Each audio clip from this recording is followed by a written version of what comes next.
All right, what's going on, guys? This is kind of off the cuff video in the middle of a workout. And a lot of you guys have been asking me about this Isokinator isometric device. Some people call it isokinetic. I don't know what you exactly classify this type of exercise. They have their own kind of classification for it. Digress, but a lot of you guys ask if I'm still using this thing. So I'm gonna show you kind of typically how I've been using it.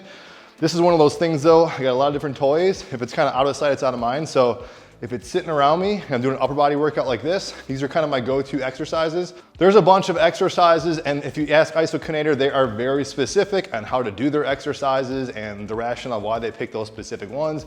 You can try it all sorts of ways if you guys want to. Obviously, you guys paid money for it. I'm using the Isokinator Special, which you guys asked me what's kind of like the best one. I think this is kind of like the sweet spot. I almost regretted getting the picking up the Beast one, which is the black one, because it was just heavier increments. But honestly, this is a nice flexible range. Some of you guys that had the Beast, the strongest one, said you could barely even move it. I think this has the most flexible dynamic range for a variety of exercises in my opinion, especially these ones I'm gonna show you. So these are kind of like my top exercises. I tend to basically save these for the end of my total body workout. You could do these really any time of the day. Sometimes this thing is sitting around the house. I'll pick it up and just do some reps.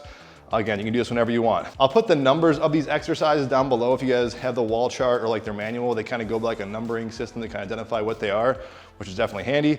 So I'm not sure what number this is off the top of my head, but this is kind of like a bicep tricep exercise. I kind of put this more or less, depending where I'm at, like roughly around like the 50. I don't know how you want to classify this, but where those little notches are, I put like kind of right around there.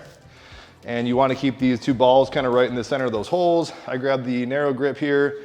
And this is deceiving. I've had a lot of people just try this who are just working out with me, like friends and stuff, and they'll just kind of rip into it and they kind of lose sight of what you're doing. But point is, keep that tension. You gotta find that kind of grip that works for you. I kind of go like this, sometimes I go like that, but I'm kind of working slowly like this.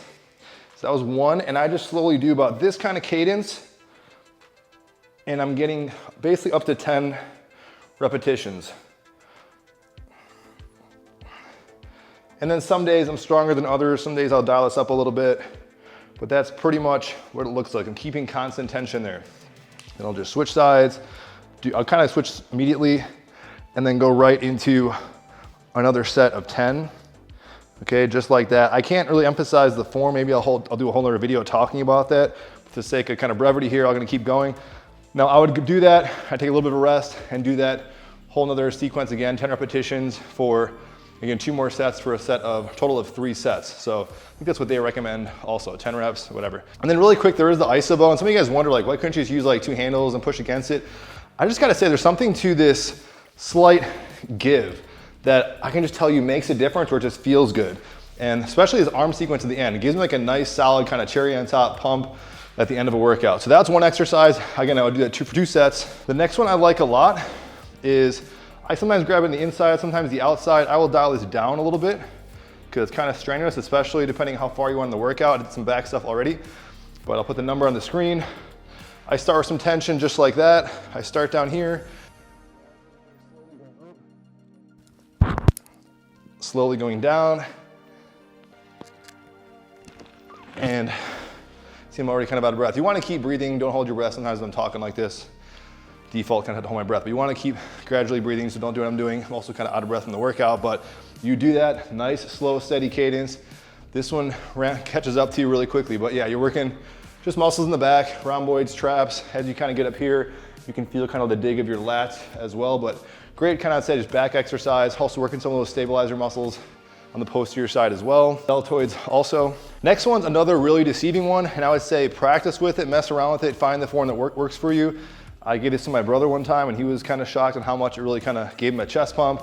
I just find also the more I do this one, I've been neglecting this one recently for the sake of time, I really feel like my upper chest does kind of seem like it gets more developed the more consistently I do this. I dial this one up maybe, I don't know, midway through 60, depends how strong I'm getting. I'm gonna lower it down a little bit because I haven't done it for a few days, but I kind of cross the grip, find what dominant hand feels good for you, get some tension, so I can go a little heavier here, but I'll dial it up a little bit. You kind of know in the initial kind of squeeze, but I'm just squeezing here, and right away right now I'm already focusing and squeezing on that mid chest. And then what I do is I keep my head somewhat kind of straight, just so when I turn, I'm really kind of, as I turn to, let's say, my right side, I'm really squeezing that middle of my chest. So I lost some tension there. Sometimes it will turn my head, or you can turn your head or keep it straight. I would say turn your head actually.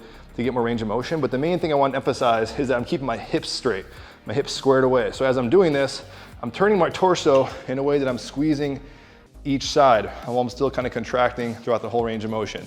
Very deceiving. This is one I would just say practice with it, kind of really focus on that mid chest and squeezing, you'll get that one down. Certainly there's other exercises. I think even in the manual, they say choose like one exercise per body part. So whatever that's worth, I feel like I'm getting one chest, one back, doing some arm stuff as well, certainly deltoids, but a lot of variety. There's some in my opinion are a little cumbersome and I don't think really hit the targeted body parts they actually say they do. But with that being said, I think this is a really cool device, very expensive. Definitely I'd say maybe a luxury item.